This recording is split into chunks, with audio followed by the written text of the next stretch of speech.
자, 안녕하세요. 오늘은 디지털 교육의 9번째 강의, 생성형 AI의 등장, 배경에 대해서 살펴보도록 하겠습니다. 오늘 다룰 주제는 생성형 AI의 등장의 과정과 그다음에 앞으로 생성형 AI가 어떤 식으로 발전해 나갈 것인지를 이해하는 그런 시간으로 삼도록 하겠습니다. 자, 우선 생성형 AI는 등장의 배경을 이해하기 위해서 AI 연구가 어떻게 발전되어 왔는지를 간략하게 한번 정리를 해보도록 하겠습니다.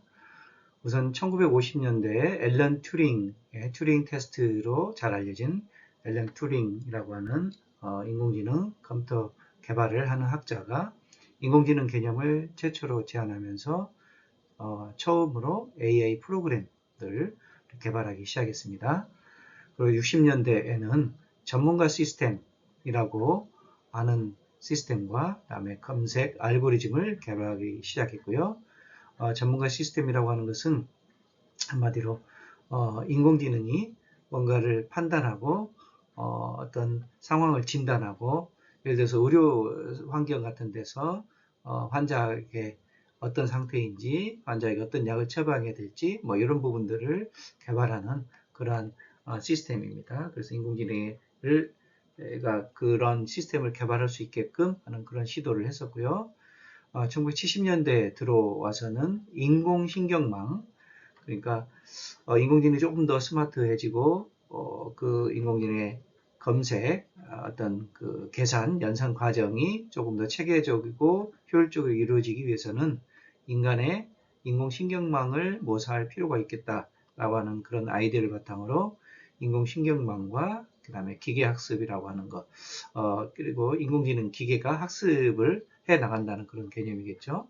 그런 개념이 만들어지기 시작했고요. 80년대에서는 이제 전문가 시스템이 조금 더 발전하면서 자연어 처리 기술이 발전하기 시작했습니다. 자연어 처리는 결국 인공지능과 컴퓨터와 인간이 대화하고 뭔가 의사소통을 잘 하기 위해서는 인간의 언어를 인공지능이 잘 이해하고 그리고 인간이 이해할 수 있는 방식으로 응답해주는 기술이 필요하겠죠. 그래서 자연어 처리 시스템이 등장하게 됐고요. 90년대를 들어서는 인터넷이 발전함에 따라서 인공지능 기술의 발전에 큰 기여가 이루어졌던 시점이고요.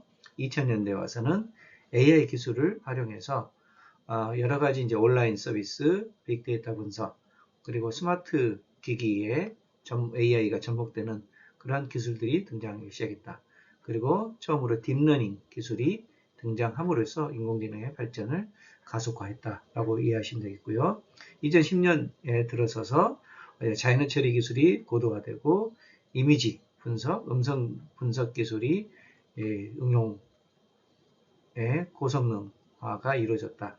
그리고 이제 특히 이제 2010년대에 심층 강화 학습이라고 하는 개념이 등장하게 됐다. 그리고 최근 2020년, 22년 후반부에 생성형 인공지능이라는 게 등장함으로써 우리가 이제 조금 더 인공지능을 일반인들도 일상적으로 사용할 수 있는 수준에 이르게 됐다라고 이해할 수 있겠습니다. 인공지능은 크게 세 가지의 수준으로 이루어질 수 있는데요. 맨 가운데 최근에 이제 딥러닝이라고 하는 인공지능의 알고리즘이 있고요. 그 다음에 이것을 포섭하는 머신러닝, 그리고 인공지능. 앞에서 설명드렸던 발전 과정의 순서에 따라서 인공지능과 머신러닝, 그리고 딥러닝의 순서대로 조금 더 인공지능이 발전해 왔다라는 걸 알 수 있고요. 머신러닝이라고 하는 것도 이제 크게 세 가지 단계로 구분이 된다는 것을 기억하실 필요가 있습니다. 첫 번째 지도학습이라고 하는 것은 인간이나 프로그래머가 인공지능이 어떤 식으로 학습해야 될 것인가를 구체적으로 감독하고 지시하는 그런 것을 통해서 이루어지는 학습이고요.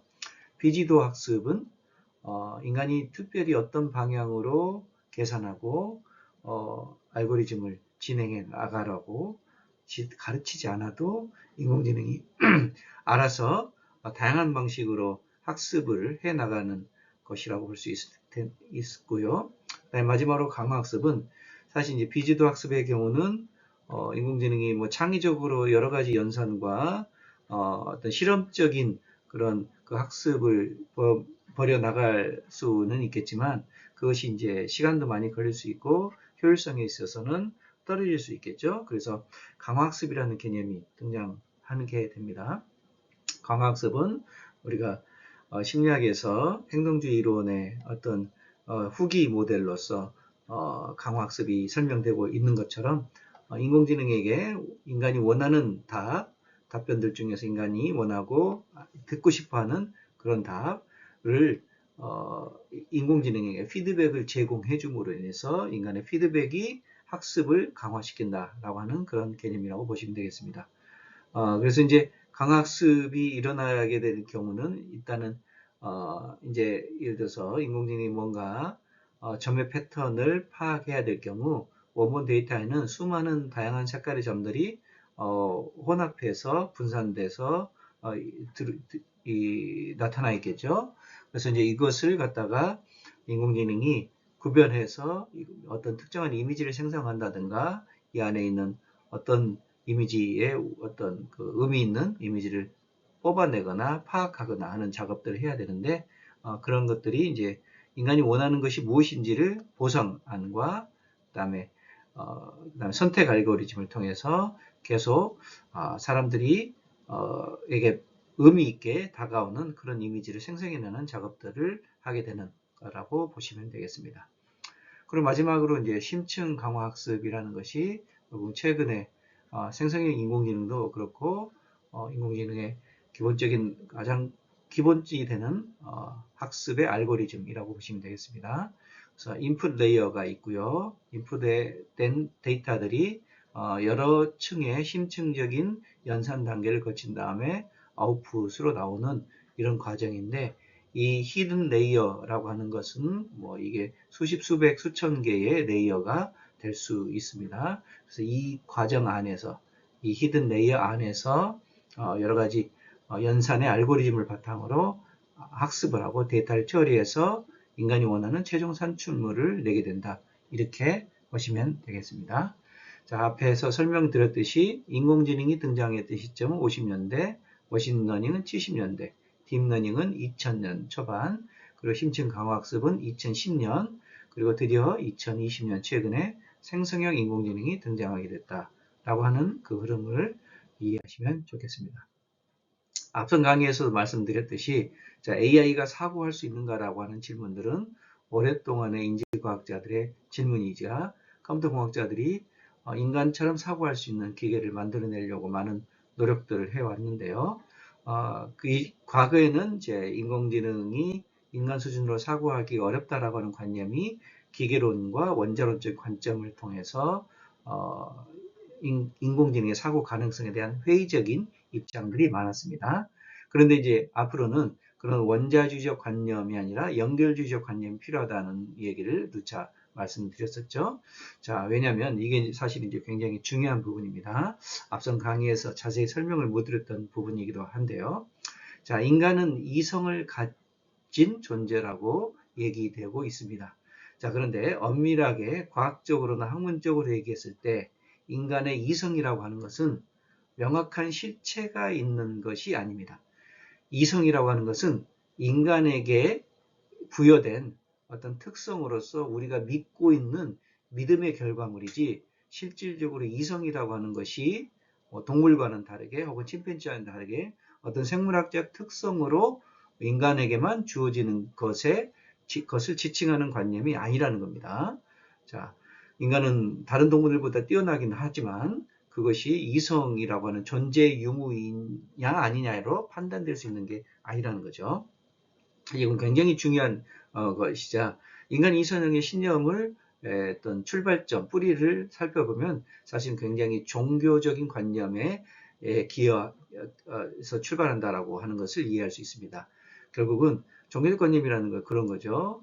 세상의 만물 중에서 인간이라고 하는 존재는 다른 피조물들과는 다른 어떤 신의 섭리나 계시나 어떤 특별한 선택을 받은 존재이고 그런 존재라고 하는 것을 설명하는 가장 큰 근거가 될 수 있는 것이 다른 동물들에게 없는 이성적인 특질이다. 이렇게 믿는 그런 믿음과 어떤 종교적 신념이 만들어낸 관념이 이성이다. 라고 하는 겁니다. 그리고 이제 그걸 통해서 동물성이나 자연성과 구별을 하려고 했던 그런 전통이 오래 남아 있었던 것이다. 라고 하는 겁니다. 자, 이성이라고 하는 것이 특히 타고난 것이다. 우리가 이걸 네이티비즘이라고 하죠. 태생주의라고 합니다.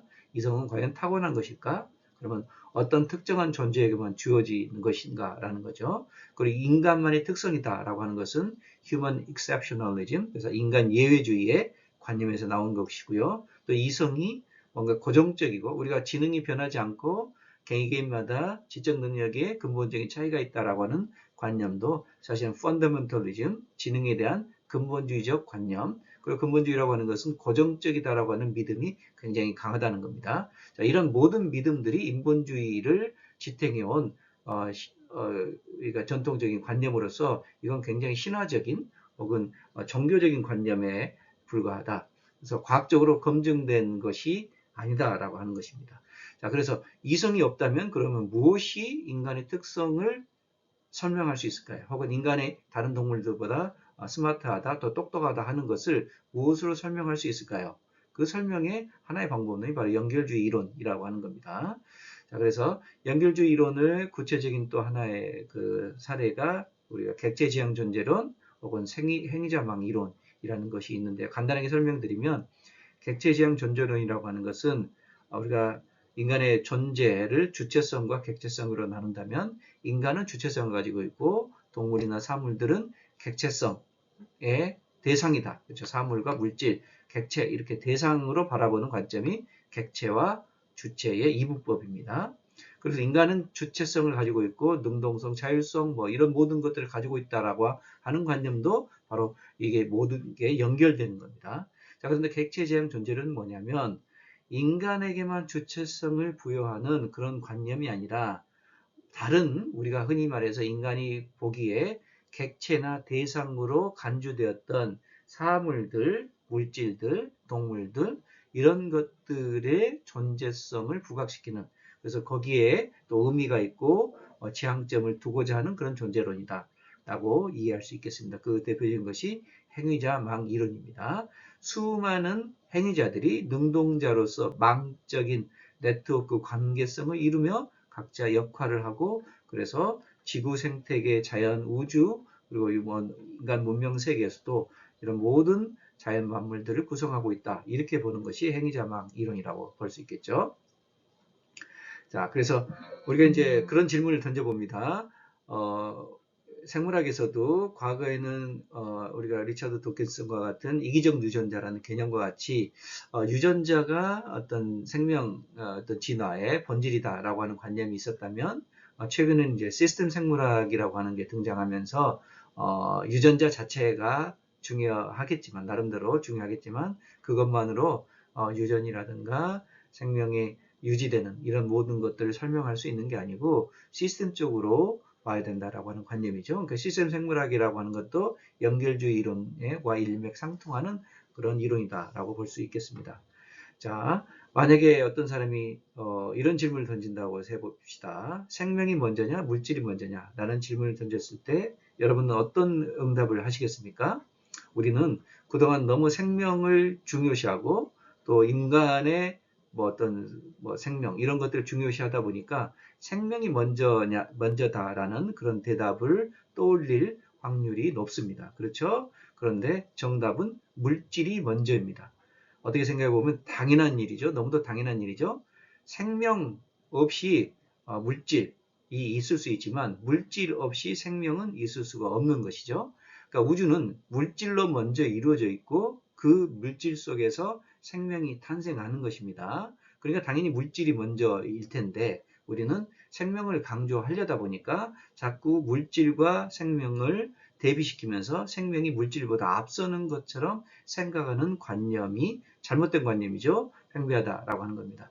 자, 이런 모든 것들을 길게 설명하는 이유는 우리가 인간과 AI도 마찬가지입니다. AI도 단순하게 물질적 존재라고 본다면 인간이나 동물보다 앞서고 본질적인 것이 될 수가 없겠죠. 그런데 우주라고 하는 것이 모두 다 물질적인 존재들로 이루어진 것이고 그런 것들이 관계성을 맺고 인간도 물질적 생태계의 한 구성원이다라고 하는 것을 생각한다면 AI의 주체성이나 AI의 존재 의미에 대해서도 나름대로 과거와는 다른 방식으로 전향적으로 생각해 볼 필요가 있겠다라는 것을 말씀드리고 있습니다. 자, 오른쪽 그림에서 볼 수 있듯이 바이올로지, 메디슨, 뭐런 생의학과 같은 분야, 그 다음에 컴퓨테이션과 같은 어떤 전산학, 인공지능, 공학 이런 분야, 그 다음에 기술적인 이 분야들이 서로 얽히고 설켜서 돌아간다라고 하는 겁니다. 이게 현대 학문의 기본적인 현대의 학문적인 발전과 연구가 이루어지는 기본적인 메커니즘입니다. 자, 이 과정에서 물질 연구하는 것, 그 다음에 생명 현상을 연구하는 것이 엄격하게 구별되지 않을 수 있습니다. 그렇죠? 우리가 뉴 매트리얼이라고 한다든가 우리가 신기술 뭐랄까 그 물질을 연구하는 그런 분야에서 재료공학이나 이런 데서는 최근에 어떤 식으로 연구하냐면 유기물과 무기물의 구분을 넘어서는 그런 새로운 물질, 신물질들을 연구하는데 박차를 가하고 있습니다. 그런 것이 가능한 것 자체도 기술적인 발전을 바탕으로 하고 있는 거죠. 자, 앞서 설명드렸듯이 우리는 원자주의라는 관념이 대신에 연결주의라는 개념이 필요하고 구조주의, 왼쪽 밑에 있는 그림처럼 구조주의라는 관념 대신에 이렇게 뭔가 구조가 눈에 보이지 않게끔 식물의 뿌리처럼 얽혀있는 그런 브리콜라주 혹은 인탱글먼트, 얽혀있음, 상호 얽힘 이런 것들이 이제 앞으로 어떤 미래의 지식을 이해하는 기본적인 틀이다라고 이해하시면 되겠습니다. 자, AI가 어떤 식으로 발전하고 있을지를 우리 간단하게 살펴보도록 하겠습니다. 자, 이런 생성의 AI가 어떤 잠재력을 가지고 있는지 잘 들어보시기 바랍니다. 최근 2023년 약 1년 전의 연구 결과입니다. AI가 마인드 리딩, 사람의 마음을 읽는 것을 도전하고 있다라는 것입니다. 자, AI가 인간의 생각을 읽는다는 것입니다. 읽는 그대로 나온 그림이고요. 실제적인 연구 결과를 반영한 자료입니다. 자, 브레인 액티비티가 텍스트로 나타난다라고 하는 개념입니다. 자, 우리가 fMRI나 그 다음에 EEG라고 하는 어떤 그 최첨단 인간의 생체를 읽는 그런 장치로부터 특히 이제 인간의 두뇌 활동들을 읽기도 하고 그 안에서 어떤 작용들이 이루어지는지에 대한 많은 연구들이 이루어지고 있습니다. 그런데 기존에 있는 연구들과 지금 소개해드리고자 하는 이런 브레인 액티비티를 인공지능이 읽는 연구의 결정적인 차이점이 뭐냐면 생성형 인공지능 기술이 적용되기 시작했다라는 것입니다. 생성형 인공지능엔 앞으로 이제 계속 설명하게 될 핵심 내용일 텐데요. 가장 중요한 점은 뭐냐면 AI가 인간의 수많은 데이터들을 학습을 했고 지금도 계속 학습해 나가면서 인간이 어떤 생각을 하고 있고 인간이 어떤 자료를 다루고 인간과 대화하면서 어떤 질문을 받았을 때 어떤 식으로 답변을 해주기를 원하고 하는 모든 것들을 지금 엄청난 속도로 학습하고 있다는 것입니다. 그리고 일상적인 언어로 인간과 소통이 가능한 수준에 이르렀다라는 거죠. 자, 과거에는 이런 MRI 기계로 환자들의 두뇌 활동들을 읽었을 때 보통 MRI와 같은 경우는 우리가 자기 공명 영상 장치를 이제 약 줄여서 MRI라고 하죠. 이 자기 장치 속에 들어가서 이 안에서 인간에게 어떤 시각적 자극이나 청각적 자극을 주게 되면 인간의 두뇌에서 두뇌 활동, 뉴런이 활성화된다, 액티베이션 된다라고 하는 두뇌 활동이 일어나게 되겠죠. 예를 들면 인간에게 사과 그림을 보여주거나 사과라는 소리를 듣게 하면 인간은 그 시각적 혹은 청각적인 자료를 어떤 인풋을 받고 머릿속에서 사람이 생각하는 사과 그림이나 사과를 먹는 장면이나 혹은 사과는 맛있다라는 생각이나 이런 것들을 하게 됩니다. 그 생각을 하게 되면 두뇌에서 그 부위를 차지하는 뉴런이 액티베이션, 활성화되겠죠. 그 활성화되는 그 위치들을 계속 검색해 나가면서 인간의 두뇌 활동을 읽어 나가는 장치입니다. 자, 그래서 과거에는 그렇게 어떤 자극이 주어졌을 때 그 자극에 해당하는 두뇌의 특정 부위를 읽어내는 역할을 MRI가 했다면 이제는 그러한 자극들을 인간의 그냥 순수한 생각만으로도 읽어내면서 그것을 해독해서 우리가 이제 검사하는 사람에게 보여주는 것이 가능해졌다는 겁니다. 그리고 그 가능해진 이유가 이제 인공지능이 투입된 거죠. 그러니까 과거에는 인공지능이 굳이 투입될 필요가 없었지만 MRA에 인공지능이 투입이 된다면 머릿속에서 일어나는 일을 이제는 텍스트로 보여줄 수 있는 것이 가능하다라고 하는 겁니다. 자, 그래서 이제 뭐 그다음에 이제 그거를 구체적으로 어떻게 보여주냐는 거를 좀 설명을 드리면요. 여기 actual stimulus라고 하죠. 실제 이런 그림들을 보여주는 겁니다. 그림만은 보여주는 거죠. 오디오가 없이 영상만 이런 비디오를 시청을 하고 있는 겁니다. 여기서 소리, 예를 들어서 나는 어떤 존재고 나는 무엇을 원해라는 것이 소리로 드러나게 되면 그 소리가 하나의 정보가 돼서 머릿속에서 프로세스 되기 때문에 소리를 입력하지 않고 그림만 환자에게 보여준다는 겁니다. 그럼 이 환자가 그림을 보고 머릿속에서 생각을 하게 되겠죠. 어떤 생각이 하겠습니까? 어떤 소녀가 있네, 놀란 상태고 뭔가 하늘을 나르려고 하고 나르다가 떨어졌네. 뭐 이런 생각들을 하게 되겠죠. 이 생각만을 하는 것을 컴퓨터, 인공지능이 decoded, 해독해낸다는 겁니다. 그러면 I see a girl that looks just like me 이렇게 이런 방식으로 해독이 되면서 어떤 그 문서 어떤 그 텍스트를 생성해 낸다는 거죠. 자, 이게 가능한 이유는 좀 전에 설명드린 것처럼 이 그림을 보면 소녀를 떠올릴 거고 소녀가 놀라는 거, 그 다음에 어떤 활동을 하는 것을 머릿속으로만 떠올릴 겁니다. 그럼 그 머릿속에 떠올리는 그 자극들, 뉴런들의 활동들을 컴퓨터 인공지능이 검색해 나가면서 그 정보를 연결해서 문장으로 만들어주는 것입니다. 이게 얼마나 획기적이고 어떤 그 전환적인 그 어떤 기술인지는 아마 전문가들은 충분히 이해를 할 수 있을 겁니다. 자, 사람의 생각을 이제 읽을 수 있는 아주 기초적인 단계에 들어섰다라고 하는 것입니다. 자, 이것이 이런 것을 통해서 여러 가지 이제 여기서 이 책은 이제 뉴욕 법대의 교수인데요. The Battle for Your Brain이라는 제목의 책을 냈습니다. 여러분의 브레인을, 여러분의 두뇌를 가지고 인간의 두뇌에 대한 전쟁이 일어나고 있다는 거죠. 뭐 누구와 누구 사이의 전쟁일까요? 인간의 두뇌의 생각을 읽기 위한 빅테크 기업들 간의 전쟁일 수도 있고요. 인간 대 AI 전쟁일 수도 있겠죠. 그렇죠? AI가 인간의 사고를 읽어낼 수 있는 단계까지 이루어졌다라고 하는 것입니다.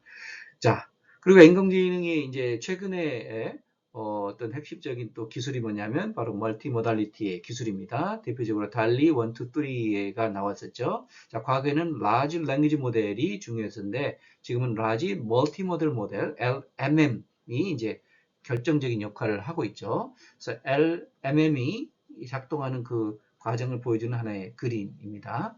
자, 뭐 간략하게 이 그림을 보시면 밑에서부터 올라와서 위로 이제 등장을 하게 되는 건데요. 자, 위에서 이제 애플리케이션이 하나, 둘, 뭐 여러 가지 애플리케이션 사용할 수 있는데 이게 이제 전체 인공지능 시스템이 애플리케이션에서 이미지를 프로세스하기도 하고 소리를 프로세스하기도 하고 그 다음에 이 두 가지를 전환하는 미디어 변환 에이전트도 작동하게 되고요. 그 다음에 여기 소리가 입력되거나 이미지가 입력되는 것을 검색하고 편집하기도 하고 이 내용들을 학습을 통해서 기계학습 에이전트가 작동한다는 거죠. 그러니까 이 인공지능 안에도 수많은 에이전트들, 미디어 변환 에이전트, 그 다음에 학습을 담당하는 에이전트, 데이터를 변환시키는 에이전트, 검색하는 에이전트 이런 수많은 인공지능의 하위 요소들이 각각 주체적으로 역할을 하면서 결국은 뭔가 우리가 인간이 요구한 그런 뭐 이 그림을 뭐 텍스트로 바꿔줘라고 하는 그런 것이 있으면 아니면 이 그림을 모두 모아가지고 영화로 만들어줘 하면 영화는 이미지도 있겠고 스토리도 있겠고 그 다음에 소리도 있겠고 모든 것들이 종합 예술이잖아요. 그래서 그런 것들을 만들어주는 것이 가능하다. 이걸 종합적으로 관리하는 시스템 관리 에이전트도 있다라고 하는 것입니다. 자, 여러분이 이미 지금 다양한 LMM 생성 인공지능을 통해서 어떻게 멀티모달한 방식으로 인간과 인공지능이 소통할 수 있는지를 아마 여러분이 경험하고 계실 겁니다. 자, 멀티모달 하는 그 기술이 발전됐다라고 하는 것은 이제 굉장히 중요한 의미를 갖고 있는데요. 자, 멀티모달리는 여기 오른쪽에 책에 보시는 바와 같이 affective computing이라고 합니다. 이거는 affection이라고 하는 감정과 정서죠. 정서를 프로세스할 수 있는 컴퓨팅이 가능하다는 겁니다. 자, 자, 여러분 잘 기억을 해보세요. 컴퓨터는 이제 인간의 사고를 이해하고 인간에게 정보를 제공해주는 역할도 하고요. 인간의 정서를 대변해주거나 이해하거나 하는 것들이 가능하다는 겁니다. 자, 정서성은 인지성, 지식은 인간의 두뇌 활동을 통해서, 그러니까 인지적 두뇌 활동을 통해서 나올 수 있다면 정서성은 신체적 감각성과의 소통을 바탕으로 하는 겁니다. 그러니까 시각, 청각, 촉각, 후각 이런 것들이 인간의 정서를 자극하는 요소라는 겁니다. 그러니까 그런 것들을 인공지능이 프로세스 할 수 있다는 것은 affective computing이 가능하다는 겁니다. 정서를 대변해 줄 수 있는 예를 들어 로봇을 만들어서 그 로봇이 감각을 느끼고 인간처럼 나는 슬프다, 따뜻하다, 차갑다 이런 감정을 표현할 수 있는 것이 가능해지는 것이 바로 이 멀티모달리티를 기반을 하고 있다는 것을 여러분 이해하시는 게 중요합니다. 자, 그리고 여기 있는 왼쪽에 있는 그림처럼 오디오 정보나 이미지 정보가 하나만 있을 경우는 이 기차가 어떤 형태인지를 정확하게 파악할 수 없습니다. 근데 오디오가 예를 들어서 기차 소리가 점점 커지면 기차가 가까워지고 있구나. 기차 소리가 점점 멀어지면 작아지면 기차가 멀어지고 있구나. 이라는 것을 판단할 수 있듯이 여러 가지 감각적 정보들을 인공지능이 수합할 수 있으면 그것을 표현해 주는 것도 가능하고 반대로 텍스트로 어떤 다양한 감각을 처리하라고 얘기를 했을 때 인공지능이 그런 것들을 다 반영해서 멀티모달한 그런 결과값을 내주는 것이 가능하다. 이렇게 보시면 되겠습니다. 자, 그래서 이제 다양식적인 AI가 등장하면서 어떤 장점이 생겼냐라고 했을 때 자료에 대한 해석력이 증가하는 거죠. 그렇죠? 자, 초창기 생성형 인공지능은 주로 구글의 트랜스포머를 기반으로 인간의 언어를 해독하고 번역하고 인간이 뭘 원하는가를 그 텍스트 데이터를 취합해서 프로세스하는 데 집중이 되어 있습니다. 근데 그것이 너무나 효과적인 나머지 사회적으로 보급이 된 거죠. 근데 그것이 나온 지 1년도 될까 말까 하는 시점에서 이제 다양식성을 다루고 이해하기 시작했다는 겁니다. 그래서 그 이후는 앞으로는 인공지능이 인간의 다양식적인 정보들을 엄청나게 수집하고 프로세스 할 겁니다. 그리고 그러면서 자료 해석력이 증가하는 거고요. 당연히 다양한 자료들을 활용할 수 있는 거고, 자, 노이즈 제거라고 하는 것은 정보의 소스들이 다양하게 되면 이것을 정확하게 뭘 원하고 어떤 결과물을 만들어내야 될 것인지를 판단하기가 좋겠죠. 그래서 불필요한 것을 제거할 수 있다는 겁니다. 우리가 다양한 소스에서 정보를 들으면 어떤 건 맞고 틀리고를 비교해서 조절할 수 있잖아요. 그런 겁니다. 그리고 인간 자체가 다양식적인 존재죠. 우리는 오감을 다 사용해서 활동하는 존재잖아요. 그러니까 인간과 소통도 그만큼 만족도도 증가하겠다라고 하는 것이 굉장히 중요한 장점입니다. 자, AI의 최신 연구 동향을 이제 말씀을 드리겠습니다. 자, 이게 굉장히 중요한 부분이면서도 AI의 잠재력을 이해하는 데 도움이 되실 겁니다. 자, 메타 같은 경우는 여기 보시면 Real-Time Decoding of Images from Brain Activity. 자, 아까 메타 잘 알려진 메타라고 하는 빅테크 기업도 인간의 브레인 액티비티를 리얼타임으로 실시간으로 디코딩 한다는 거죠. 그래서 브레인 액티비티에서 나오는 이미지를 디코딩 해가지고 AI가 해독해서 뭔가 결과값을 내준다라고 하는 겁니다. 자, 예를 들어서 이런 겁니다. 이미지를 갖다가 제시하면서 두뇌 활동을 같이 체크를 하는 겁니다. 그렇죠? 그리고 이 두뇌, 그러니까 이미지 자료와 이미지를 보고 일어나는 두뇌 활동 자료를 같이 얼라이먼트 해가지고 여기서 새로운 데이터를 제너레이션 할 수 있다라고 하는 겁니다.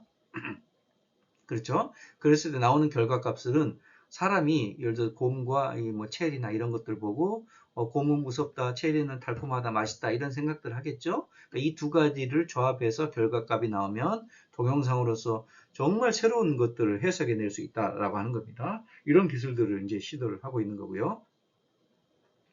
이것은 이제 MEG라고 하는 기계입니다. 마그네토 엔세팔로그래피라고 하는 기구고요. 이거는 앞서 설명한 MRI죠. 펑셔널 fMRI보다 자기장의 변화를 감지하기 때문에 조금 더 브레인 액티비티를 미세하게 감지할 수 있다는 장점이 있습니다. 그래서 이런 장치를 쓰고 이미지를 보여주고 두뇌 활동이 일어나는 것을 이제 우리 모든 빅테크 기업들이 기본적으로 생성 AI를 기반으로 연산을 하기 때문에 어떤 새로운 결과값을 만들어낸다는 거죠. 야, 그래서 이제 뭐 이런 사례를 들면 만약에 인공지능에게 예, 죄송합니다. 왼쪽과 같은 이미지를 제시했다면 그 이미지를 바탕으로 오른쪽에 있는 그림들을 생성해낼 수 있는 겁니다. 그러니까 오른쪽에 있는 그림은 인공지능이 만들어낸 세상에는 없는 사물의 그림이고요. 왼쪽에 있는 것은 세상에 실제 존재하는 어떤 사물의 그림이겠죠. 그렇죠? 자, 이것도 마찬가지로 왼쪽에 있는 실제 서퍼가 서핑하는 모습을 보여주면 그걸 바탕으로 인공지능이 오른쪽과 같은, 물론 정확하지는 않습니다. 이런 존재하지 않는 이미지를 만들어낸다라고 하는 거죠. 그래서 이런 것들을 계속 훈련시키면, 자, 인공지능이 처음에는 어떤 이미지를 인간이 원하고 이 이미지가 옳은 것인지 그렇지 않은 것인지를 초창기에는 이해할 수가 없겠죠. 그런데 그 이해할 수 없는 것은 우리가 인간으로 보면 아주 거름막이 유아기라고 보시면 됩니다. 유아들이 세상에 대해서 충분히 이해하지 못하고 또 잘못 인식할 수 있듯이 지금 현재 인공지능도 그런 상태라고 보면 되겠고요. 이제 엄청나게 학습해 나가는 과정에서 앞으로는 인간 못지않은 그런 지식과 이해력과 통찰력을 가지게 될 것이다 라는 거 많은 사람들이 예측을 하고 있습니다. 자, 그다음에 스위피터라고 하는 이런 또 어떤 도구들이 있는데요. 이것은 오토노머스 자동 로봇입니다. 그래서 휴먼 챔피언과 어떤 경쟁을 벌이는 화면인데요. 여기 드론 날리는 휴먼 챔피언과 그 다음에 인공지능이 대결했을 때 3차원 실제 세계에서 경쟁 게임에서도 인간 챔피언, 세계 챔피언을 한두 번의 시행착오 끝에 압도했다라고 하는 겁니다. 그래서 실시간에 물건을 제어하는 것도 당연히 인공지능이 훨씬 잘할 수 있겠죠. 자, 그 다음에 Farm2라고 하는 것은 이제 로보틱스의 기본적인 모델의 기초인데요.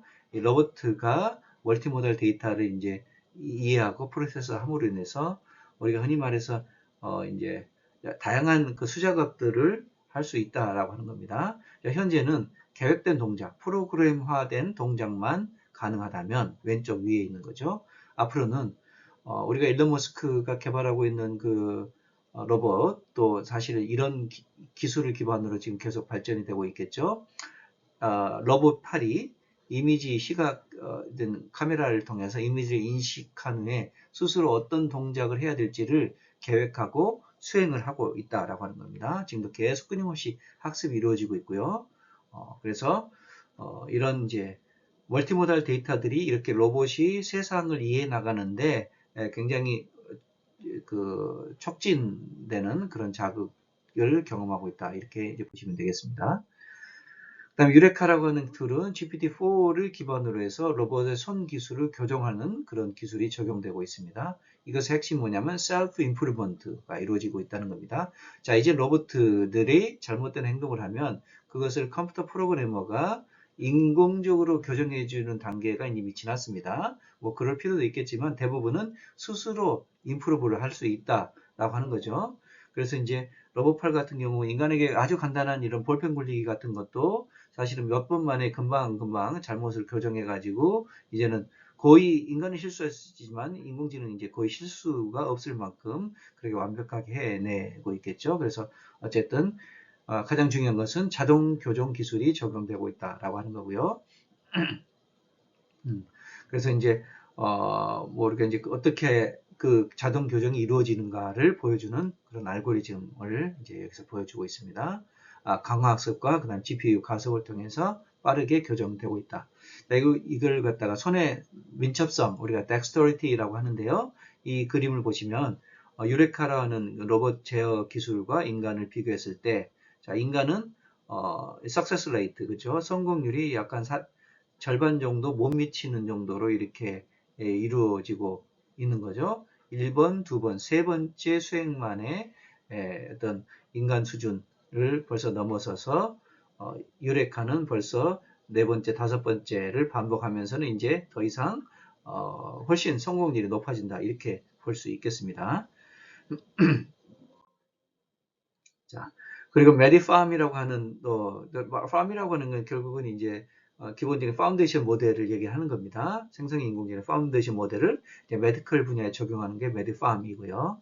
US 메디컬 라이센싱 이그잼에서 메디팜이 통과했다. 뭐 이건 너무나 당연하고 뭐 쉬운 과제입니다. 그러니까 주로 이제 지식을 묻는 의학 라이센싱 의사들의 그 지식을 묻는 시험이겠죠. 그런데 이제 이 시험에서 사실은 어, 의사들보다 훨씬 더 나은 응답을 보였다라고 하는 겁니다.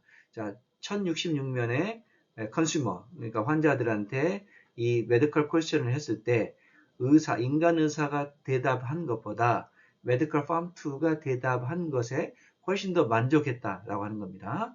그래서 이게 피지션은 파란색이고 메디팜은 이 주황색이라면 피지션의 답변의 위험 가능성이 훨씬 높고 그다음에 고품질 답변을 하는 그 성향이 인공지능이 훨씬 높고 그래서 더 이상 이제는 인간 의사를 압도하고 있다라고 하는 것을 이해할 수 있겠죠. 자, 사이언스에서도 특히 AI가 뭐 활발하게 쓰이고 있습니다. 특히 매트매틱스 분야가 독보적이라고 하죠. 자, 우리가 수학적인 난제들이 많이 있는데요. 이런 수학적 난제들을 뭐 많은 뛰어난 수학자들이 도전하고 또 시도를 하고 있지만 사실은 수학 분야에서 새로운 것들이 나오기 쉽지 않은 분야입니다. 그런데 인공지능은 끊임없이 학습하고 발전해 나가고 있고 그리고 쉬지 않고 연산을 하고 시도를 하고 있기 때문에 사실 인간 수학자하고 이제 비교가 없을 만큼 AI가 어떤 문제를 해결하는 데 도움이 될 것이다라고 하는 겁니다. 그래서 실제로 AI에게 이런 수학 올림피아드 문제를 풀 수 있도록 훈련시켰더니 5배나 인간의 그 뭐 뛰어난 그 수학 천재들보다 5배나 빨리 풀었다라는 것을 보여주고 있고요. 다양한 분야에서 인공지능이 쓰이고 있는 비율을 여기 보여주고 있습니다. 2023년까지 뭐 면역학, 그 다음에 어그리컬처, 소셜 사이언스 다양한 분야에서 인공지능이 점점 더 많이 쓰이고 있고 거기에 관련된 논문들이 많이 나오고 있다. 이렇게 볼 수 있겠죠. 그다음에 이제 위에 있는 거 그림은 우리가 알파 텐서라고 하는 알고리즘을 통해서 문제 해결을 전략을 자동으로 탐색하는 그런 알고리즘입니다. 그래서 이제 현재 상태를 파악하고 알파 텐서가 주입된다면 알파 텐서가 현재 문제의 상황들을 검색한 다음에 스캔한 다음에 어떻게 하면은 해결할 수 있을지를 새로운 상태로 만들어주는 이런 것들이 뭐 인간과는 비교할 수 없을 만큼 잘할 수 있겠죠. 그리고 이제 뭐래 이런 행렬의 문제들이 기본적으로 인공지능이 계산한 알고리즘의 행렬의 기반으로 이렇게 수많은 경우의 수를 조합해서 연산을 하게 될 텐데 뭐 이런 것들의 속도가 뭐 인간과는 비교할 수 없다라고 하는 거고요. 자, 이런 것에서 문제를 규명하고 이것을 행렬화로 바꾼 다음에 하드웨어, 그러니까 엄청난 연산 속도를 가진 하드웨어에 적용하게 되면 그 문제를 해결하는데 어렵지 않다라는 것을 보여주는 그림입니다. 자, 이제는 공간 컴퓨팅의 시대가 됐고요. 공간 컴퓨팅이라고 하는 것은 이제 컴퓨터 데스크 앞에 앉아서 문제를 해결하는 게 아니라 일상적인 환경에서 AI가 인간을 과업을 도와준다라고 하는 거죠. 그래서 여기에 보이는 수많은 이제 비주얼 기기들을 통해서 기기들을 개발하고 있죠. 그리고 앞으로는 점점 마이크로소프트, 뭐 애플, 뭐 이런 메타 이런 기업들이 공간 컴퓨팅에 매진하면서 이제 점점 메타버스 속에서 어떤 활동들이 이루어지는데 인공지능이 큰 기여를 하겠다라는 것을 이해할 수 있겠습니다. 자, 이제 좀 정리를 한다면 생성형 인공지능인 어떤 확장성을 가지고 있느냐 그리고 그 교육적 잠재력이 무엇인가를 한번 우리가 생각을 해보도록 하겠습니다. 자, 기계학습이 등장한 2015년 이후부터 이제 뉴럴 네트워크를 위해서 구글 같은 경우는 우리가 텐서 프로세서 유니티라는 TPU 그리고 엔비디아 같은 경우는 GPU, 그래픽 프로세서 유니트 뭐 이런 것들이 각자 독자적인 이게 인공지능 칩셋을 개발하고 있고요. 특히 구글이 개발하고 있는 TPU는 AI 학습 전용 반도체입니다. 그러니까 이 얘기는 무슨 얘기냐면 이 반도체를 통해서 AI가 끊임없이 자체적으로 학습하고 있다는 겁니다. 그죠? 인간의 사회에서 일어나는 모든 데이터들을 끊임없이 구글을 우리가 안 쓰는 사람들이 없잖아요. 구글의 여러 가지 플랫폼을 통해서 입력되는 그런 데이터들을 이 전용 학습 반도체를 통해서 계속 학습을 하고 있는 상황이다. 물론 이제 이것이 긍정적으로 쓰일 것이냐 부정적으로 쓰일 것이냐는 우리가 해결해야 될 문제라는 거죠. 그 다음 단계는 Neuromorphic Computing이라는 겁니다. 인간의 뉴런을 조금 더 디테일하게 모사한 그런 컴퓨팅 기술이 등장하는 거고요. 그래서 이제 현재 우리가 GPU라는 거, NPU라는 거, 그 다음에 뉴로모픽이라는 방향으로 간다라는 것을 그냥 참고로 보시면 되겠습니다. GPU 잘 아시고 계시죠? 그 다음에 NPU, 뉴로모픽 컴퓨팅, 그 다음에 NPU, 그 다음에 이제 뉴럴 네트워크 컴퓨팅, 그 다음에 뉴로모픽 컴퓨팅으로 나아가고 있다라는 것입니다. 그래서 이제 빅테크 기업들이 이제 AI 풀스택이라고 하는 것을 쌓고 있습니다. 풀스택이라고 하는 것은 처음에 반도체를 설계에서부터 적용, 일상화, 보편화 이렇게까지 모든 단계를 한꺼번에 갖추고 있는 것을 우리가 풀스택이라고 합니다. 그래서 하드웨어, 데이터 센터, 알고리즘, 서비스 이런 모든 인공지능이 적용되고 개발되는 모든 분야의 시스템을 다 통일해서 갖추는 그런 것을 얘기하고 있고요. 그래서 이제 우리가 백엔드 내부적으로는 이런 하드웨어 기술들을 개발하고 있고 소프트웨어 프론트엔드에서는 고객들이 직접 사용하는 이 소프트웨어를 개발하는 차원에서 이 두 가지 측면에서 동시에 개발이 이루어지고 있다 이렇게 보시면 되겠습니다. 자 그리고 이제 거의 마지막으로 KT 같은 경우는 이제 뭐 AI 인프라와 AI 서비스라는 것들을 개발하고 있고, 그것을 위해서 레벨룬이라고 하는 뭐 전용 반도체를 개발하고 있다. 뭐 우리나라도 뭐 이렇게 이제 열심히 우리나라 그 통신업체에서도 이런 것들을 개발하고 있다는 거고요. 그것이 이제 기본적으로 이제 우리가 언어 모델, 구글의 BERT라는 언어 모델 나중에 다음 시간에 제가 설명을 드리겠습니다. 그런 것들을 통해서 훨씬 이제 속도가 빠르다라고 하는 것을 보여주고 있습니다.